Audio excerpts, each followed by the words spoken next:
ओम केशवाय नमः, ओम नारायण नमः, ओम माधवाय नमः। पी जाइए।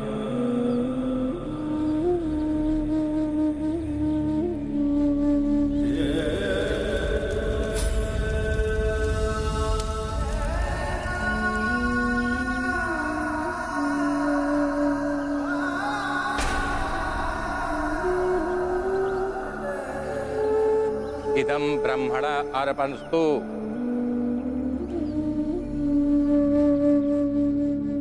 बोलिए, मैं रावण अपने पुत्र मेघनाथ के दिवंगत आत्मा की शांति के लिए के विहित श्राद्ध कर्म कर रहा हूँ। पितामह, पर पितामह सभी जीवित हैं, किंतु चौथी पीढ़ी समाप्त हो गई। बस आपको मेरी पीड़ा का भार नहीं है और न ही उसके प्रति कोई भी सहानुभूति। आपको ज्ञात नहीं, एक पिता के लिए सबसे बड़ा भार उसके पुत्र के पिंड को उठाना होता है। ये बोझ तुमने अपने ऊपर स्वयं लिया है रावण। तुम्हारे ही कारण आज हमारे कुल का अंतिम सूर्य भी अस्त हो गया।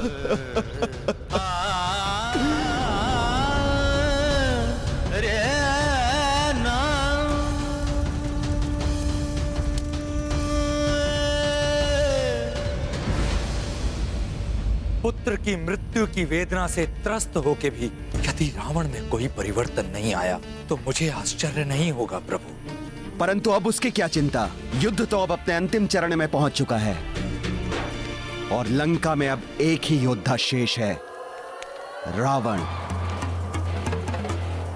लंकेश, रावण ने अपने कुल के अंतिम कुल दीपक को भी खो दिया है माता, किंतु लंका के इस दुख में भावी सुख निहित है। शीघ्र ही प्रभु श्री राम रावण का अंत करके उसके पापों से लंका को मुक्त करेंगे, जिसके पश्चात उनका आपसे सुखद पुनर्मिलन होगा। अर्थात अब रावण जो कुछ भी कर ले, प्रभु श्री राम और माता सीता के पुनर्मिलन की घड़ी अब अत्यंत निकट है।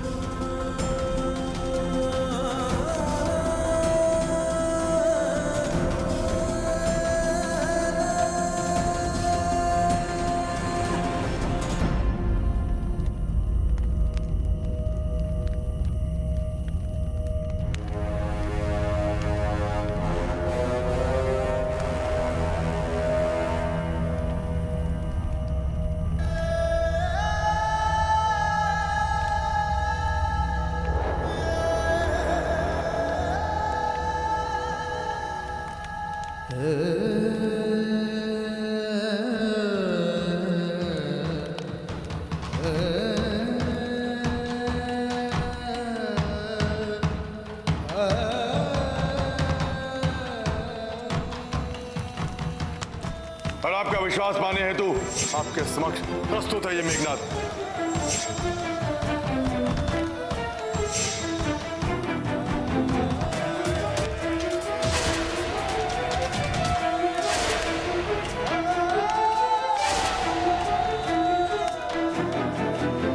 सारे दीपक बुझ गए, कोई मेरा अपना नहीं बचा।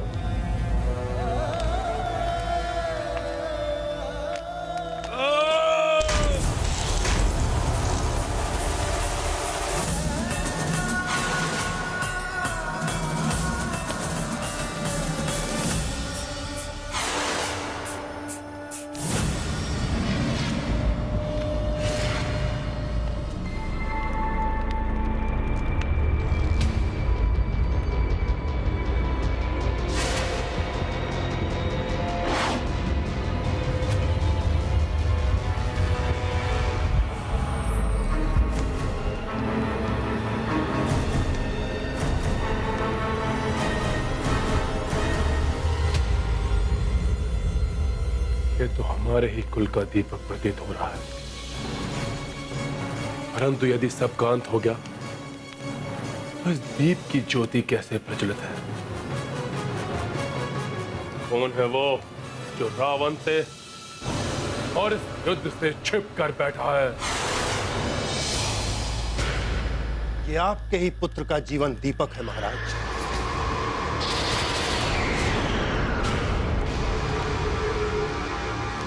वही रावण नाम है उसका।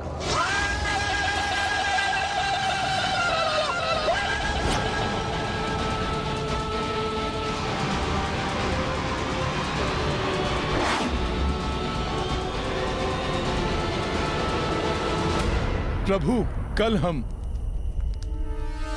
रावण को किसी भी अवस्था में युद्ध भूमि से जीवित नहीं लौटने देंगे। कल उसका सर्वनाश निश्चित है प्रभु।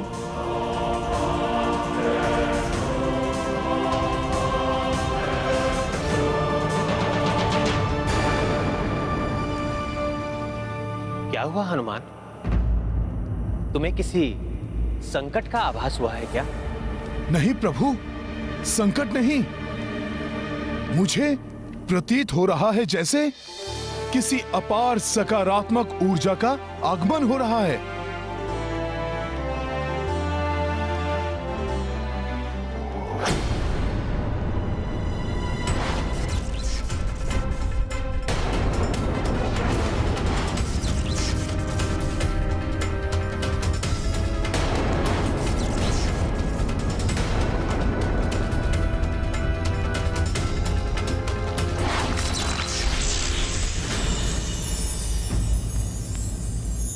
ऋषि अगस्त्य,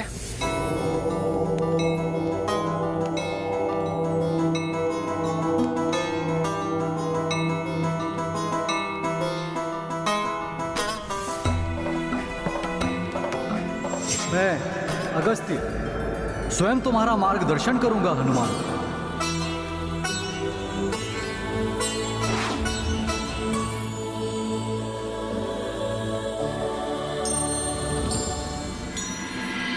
हे दशरथ नंदन राम, भविष्य में एक समय ऐसा आएगा जब आप धर्म के सबसे बड़े शत्रु से युद्ध करेंगे। तब कभी बाण रहित न रहने वाला ये तुणीर आपकी सहायता करेगा।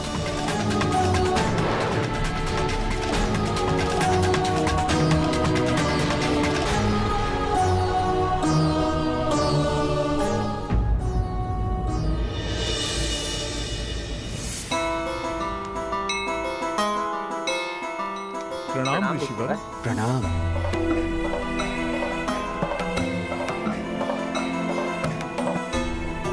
जिस प्रकार आज आपकी विजय हुई है, उसी प्रकार भविष्य में इस धर्म युद्ध में आप ही की जय हो। हे महर्षि, आपका आशीर्वाद अवश्य फलित होगा। धर्म इसी प्रकार अपने संपूर्ण बल के साथ अधर्म का सामना करेगा। अब उस दुष्ट रावण का कोई भी छल, कोई भी शक्ति, कोई भी माया उसे उसकी मृत्यु से नहीं बचा सकेगी ऋषिवर। अवश्य हनुमान, परंतु आज की रात्रि रघुनंदन राम और लक्ष्मण पर आसन्न संकट से उन्हें सुरक्षित रखना अति आवश्यक है।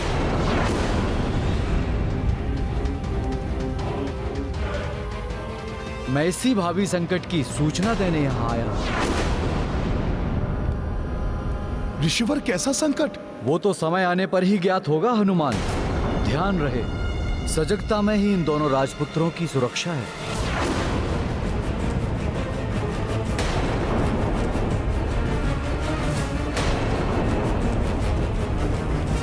कल्याण हो।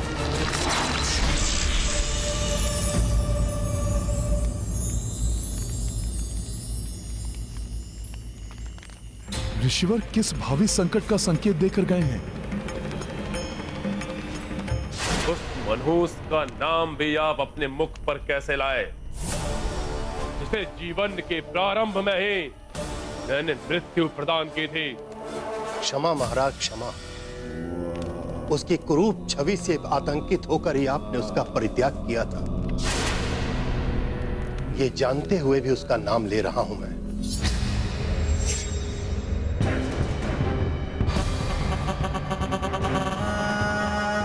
ये कैसे सर्प रूपी भयानक पुत्र को जन्म दिया है तुमने? इसे भूमि की गर्भ में समाहित कर दो। मैं इसे कदापि स्वीकार नहीं करूंगा।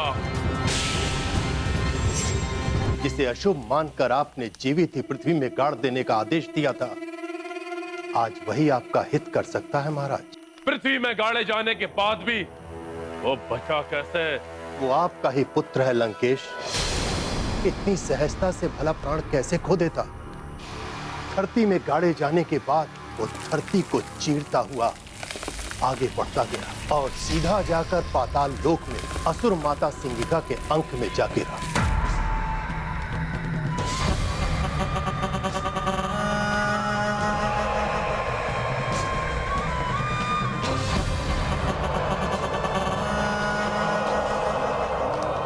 असुर माता सिंगिका ने उसका लालन पोषण किया और समस्त असुरी माया की शिक्षा दी। महिरावण बाल्यकाल से ही माता के साथ मिलकर महामाया की पूजा करने लगा। बाल्यकाल से ही महामाया को प्रभावित कर महिरावण ने अव्यस्त और वरदान को प्राप्त किया। एक ऐसी माया जिसको देवता भी नहीं समझ सकते। प्रणाम माता महामाया। पुत्र, मेरे प्रति तुम्हारे समर्पण भाव से प्रसन्न होकर मैं तुम्हें वरदान देती हूँ। तुम सबसे बड़े मायावी बनोगे।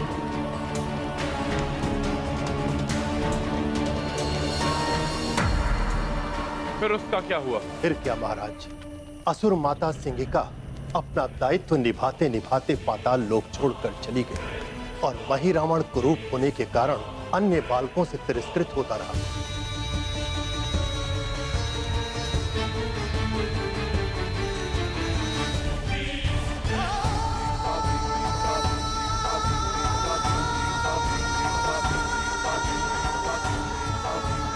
इस बालक को एकाकी देखकर पाताल लोक की राजकुमारी उसे भाई बनाकर अपने साथ राजमहल ले गई,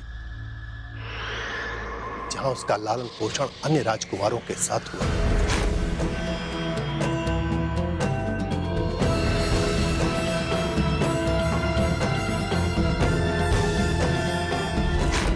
और आज वही आपका महिरावण पाताल लोक का स्वामी है महाराज। और आज वही आपका महिरावण पाताल लोक का स्वामी है महाराज।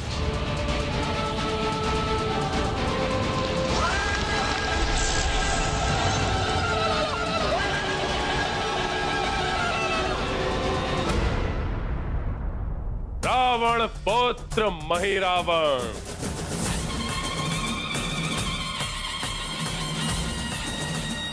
अब चाहे वो दुष्ट कुछ भी कर ले, हम सब उसकी चुनौतियों का सामना देने के लिए तैयार हैं। स्वयं महर्षि अगस्त्य हमें चेतावनी देने आए थे। अवश्य ही रावण कोई योजना बना रहा होगा। प्रभु, महर्षि अगस्त्य के शब्दों ने हमें चिंता में डाल दिया है, परंतु आपके मुख पर तो चिंता की एक भी रेखा तक उत्पन्न नहीं हुई। हनुमान, जब महाराज सुग्रीव जैसे पराक्रमी राजा का साथ हो, महाराज विभीषण जैसे महारथी का सहयोग प्राप्त हो, महाराज जामवंत जैसे अनुभवी योद्धा का आशीष हो, युवराज अंगद, नल नील जैसे वानर योद्धाओं से सज्जित वानर सेना हो, और तुम्हारे जैसे महाबली योद्धा हमारी रक्षा के लिए सदैव तत्पर हो,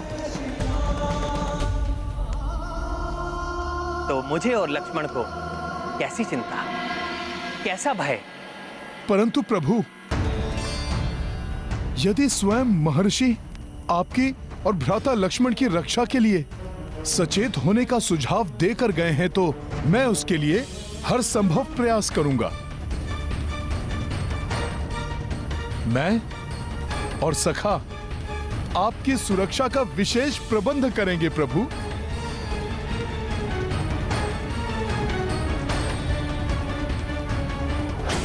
मेरा पुत्र महिरावण अब पाताल लोक का महाराज है।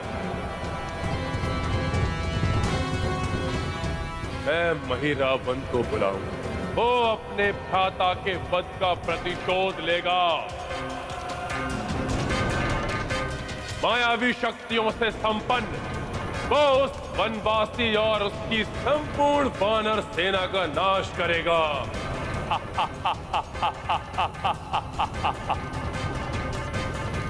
नहीं,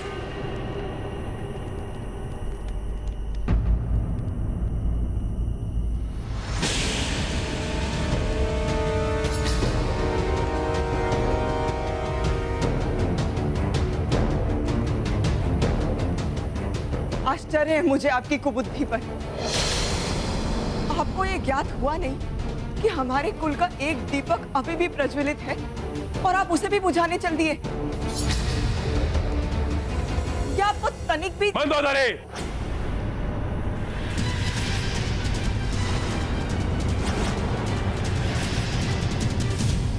पिताश्री, अब आप ही मेरी सहायता कीजिए।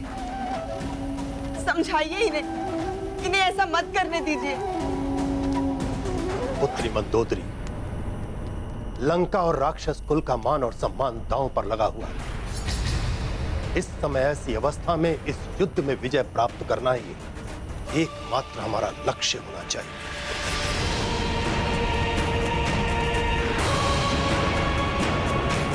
ये माता आपसे भिक्षा मांगती है, अपने एकमात्र पुत्र के जीवन की भिक्षा। अब केवल वही शेष बचा है, उसे तो जीवित रहने दीजिए।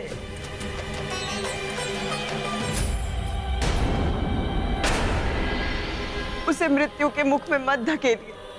पुत्र का धर्म यही है कि वो अपने पिता के काम आए और यही उसके जीवन का उद्देश्य होना चाहिए। अपनी मृत्यु के पश्चात अपनी चिता को अग्नि देने के लिए किसी को तो शेष रहने दीजिए।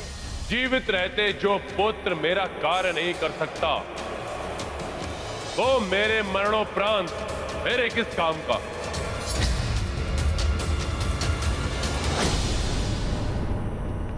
मैं महिरावण को बुलाने का निर्णय ले चुका हूं।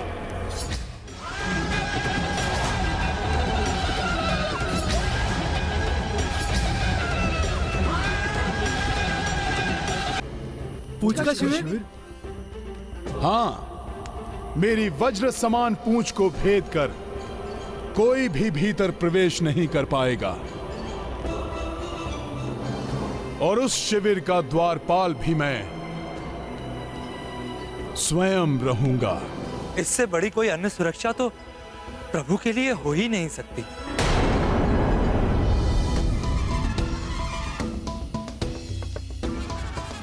अब मैं रावण और उसकी किसी भी माया को शिविर में प्रवेश नहीं करने दूंगा।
मेरी पारदर्शी देह के कारण मेरी उपस्थिति का इन राक्षसों को आभास भी नहीं होगा।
जय माता महामाया।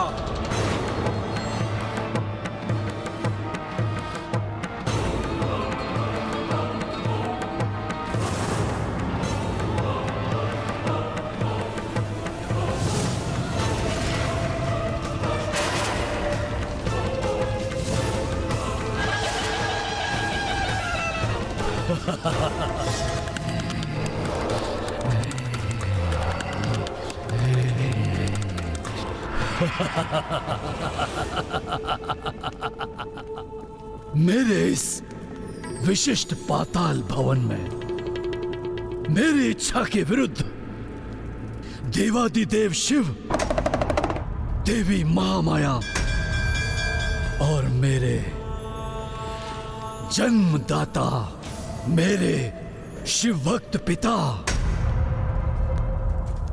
मात्र ये तीनों ही प्रवेश कर सकते हैं, अन्य कोई नहीं। वो मैं क्या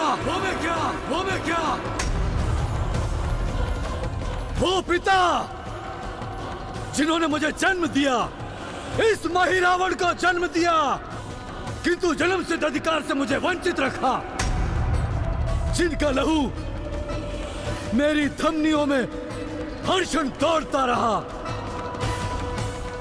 परंतु उन्होंने अपने जीवन के एक क्षण का भी सानिध्य मुझे नहीं दिया। मुझे इस धरती में समाधिस्थ करके भूल गए, परंतु मैंने अपने जीवन के हर एक क्षण में उन्हें स्मरण रखा,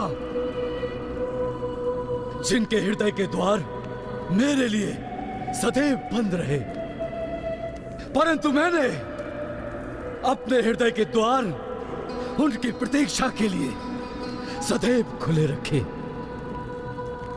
आज वो पिता जिन्होंने अपना पुत्र धर्म कभी नहीं निभाया, परंतु मैं उन्हें प्रणाम करके अपना पुत्र धर्म अवश्य निभाऊंगा। प्रणाम पिताश्री।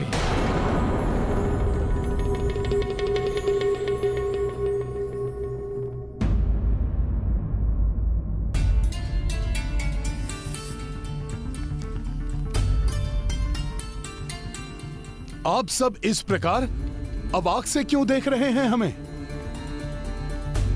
जिसके प्रति हृदय में भक्ति होती है, उसके प्रति सब कुछ समर्पित करने में ही सच्चे आनंद की अनुभूति होती है। मैं तो मात्र अपने और अपने सखा की सेवाएं प्रभु को अर्पित कर रहा हूँ।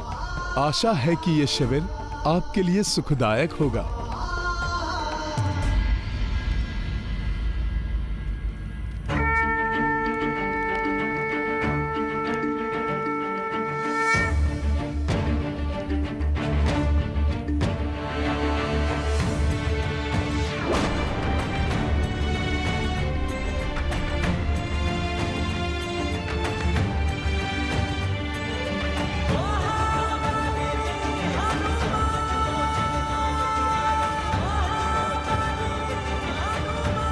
जय श्री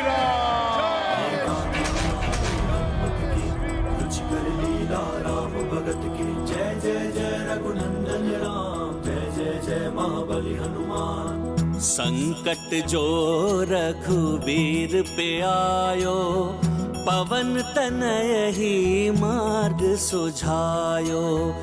वज्र समान जो पूछ थी पाई, शिविर अभेद सोता से बनाई।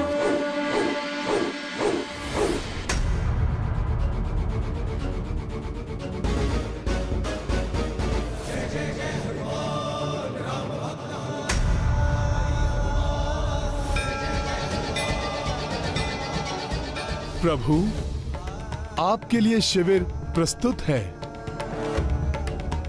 मैं स्वयं शिविर के द्वार की रक्षा के लिए नियुक्त रहूंगा। आप निश्चिंत होकर इसमें विश्राम कीजिए। हनुमान, जब तुम्हारे जैसा महायोद्धा द्वार की रक्षा में उपस्थित हो तो चिंता कैसी?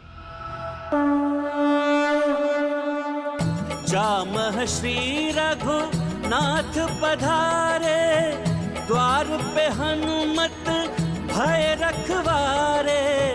वज्र सुरक्षा नाथ विराजे, काज पुनः कपीराम के साजे। महाबली हनुमत की रुचिकर लीला, राम भगत की जय जय जय रघुनंदन राम। जय जय जय महाबली हनुमान। रावण की बड़ी से बड़ी मायावी शक्ति भी इस शिविर में प्रवेश नहीं कर सकती। वो चाहे तो मेघनाथ से भी बड़ी मायावी शक्ति को क्यों न ढूंढ ले। मेघनाथ की भांति तुम भी तो मेरे पुत्र ही हो। भले ही मैं तुमसे जुड़ा नहीं रहा, परंतु मेरा नाम सदैव तुम्हारे नाम से जुड़ा रहा महिरावण, जो आज तुम्हारी पहचान है।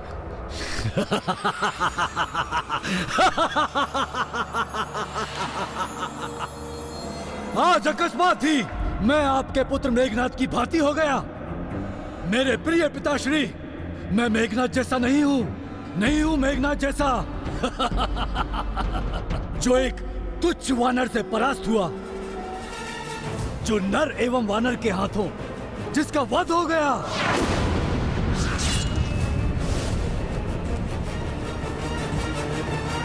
नहीं, मैं मेघनाथ से अधिक मायावी शक्तियों का स्वामी हूं। पिताश्री, काल हूं मैं। उन नर और वानरों के लिए महिरावण हूं मैं। तो तुम्हें सब कुछ ज्ञात है।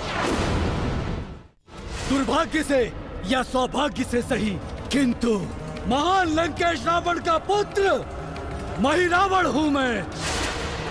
और योग्य पुत्र वही होता है जो अपने पिता से 2 ढग आगे रहे।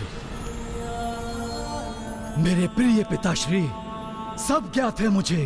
उत्तम, अति उत्तम मेरे पुत्र। मुझे गर्व है तुम पर। गर्व? आपके 2 प्रतापी पुत्र अक्ष कुमार और मेघनाथ वानर एवं नर के हाथों मृत्यु को प्राप्त हो गए। आपका एक भ्राता तो द्रोही निकला और एक भ्राता सर्वशक्तिशाली कुंभकर्ण रणभूमि में वीर गति को प्राप्त हो गया। और बचे हुए योद्धा तुच्छ वानरों के हाथों परलोक सिधार गए। हाँ पुत्र, हाँ, और ये सब कुछ इसलिए हुआ क्योंकि आपने एक पर स्त्री सीता का हरण कर लिया, मेरे प्यारे पिताश्री। और जब आपका सब कुछ समाप्त हो गया, आपको विवश होकर इस मही रावण के पास आना पड़ा, है ना? नहीं पुत्र, मैं दुर्भाग्य है आपका जो आपके इतने विलंब के पश्चात उस पुत्र का स्मरण हुआ जो पराक्रम में आपके पुत्र अक्ष कुमार से अधिक पराक्रमी है, जो माया में आपके पुत्र मेघनाथ से अधिक मायावी, और जो विकरालता में आपके भ्राता शक्तिशाली कुंभकर्ण से अधिक विकराल है।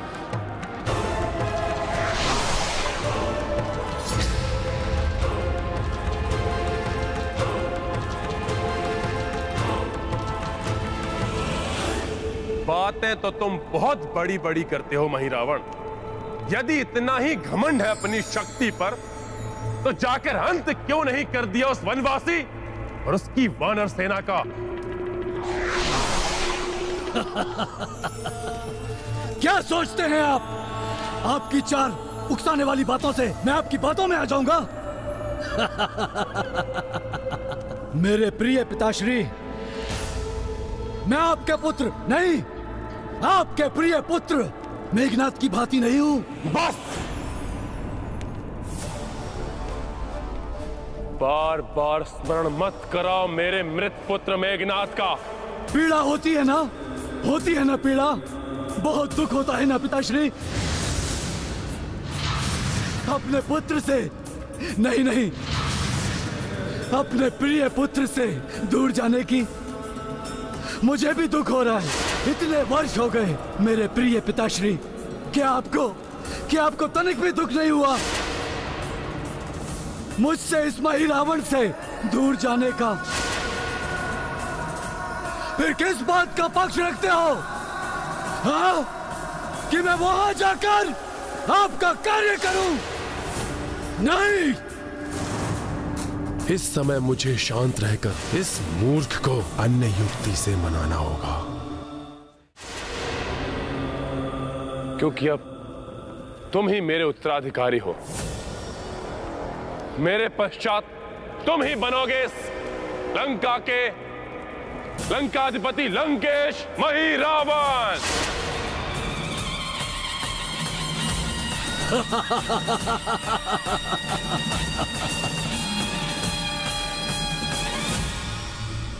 लंकेश मही रावण अच्छा लगता है, सुनने में कभी अच्छा लगता है, बड़ा ही कर्णप्रिय लगता है। लंकेश मही रावण। परंतु मेरे प्यारे पिताश्री, ये मही रावण भविष्य के सपने नहीं देखता, वर्तमान में विश्वास रखता है। और कौन जाने कल आपके पश्चात ये लंका ही ना रहे। बात करना है तो आज की कीजिए, आज और इसी क्षण। क्या दे सकते हैं आप मुझे?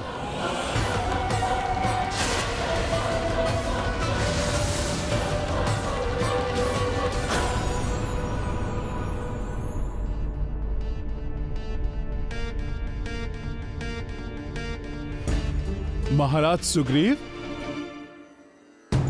आप भी विश्राम कीजिए। यहाँ के लिए आप निश्चिंत रहिए, मैं सब संभाल लूंगा। मेरी इच्छा के बिना यहाँ पर कोई भी प्रवेश नहीं कर सकेगा। किंतु हनुमान, ऋषिवर अगस्त्य को किसी अनिष्ट का संदेह हुआ होगा, इसीलिए तो उन्होंने इस विशेष सुरक्षा का सुझाव दिया था। महाराज, आप सब मुझ पर विश्वास रखिए। जाइए, आप सब निश्चिंत होकर निद्रा लीन हो जाइए, जिससे कि कल के युद्ध में रावण का सामना करने के लिए पूर्ण स्फूर्ति के साथ सब रणभूमि में उतर सकें। हनुमान सत्य कह रहे हैं। रावण घायल सिंह की भांति दुर्दांत हो गया है। कल रावण की भयावता का दमन करने के लिए हमें अपनी पूर्ण शक्ति और सजगता को सजो कर रखना होगा कल के लिए। ठीक है हनुमान, कदाचित कल प्रातःकाल आरंभ होने वाला युद्ध निर्णायक युद्ध हो, इसलिए आप सभी को अपने अपने कक्ष में जाकर विश्राम करना चाहिए। पुत्र महिरावन, वो दोनों वनवासी रघुकुल के राजकुमार हैं।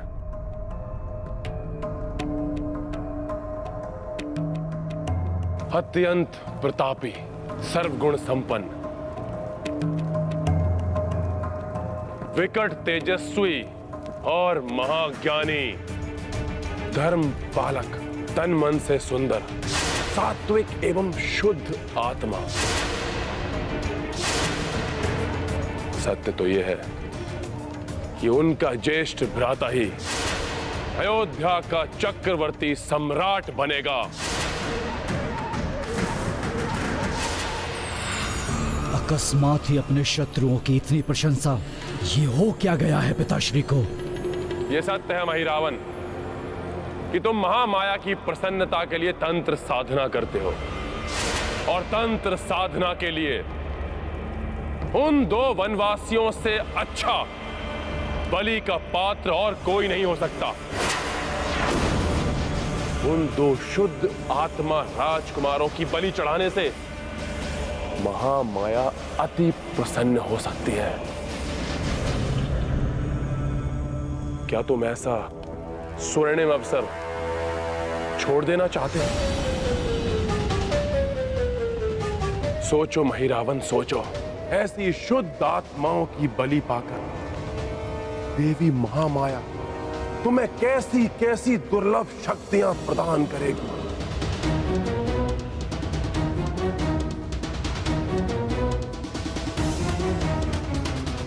उत्तम, अति उत्तम। मैं चढ़ाऊंगा उन दो रघुवंशियों की बलि देवी महामाया के चरणों में।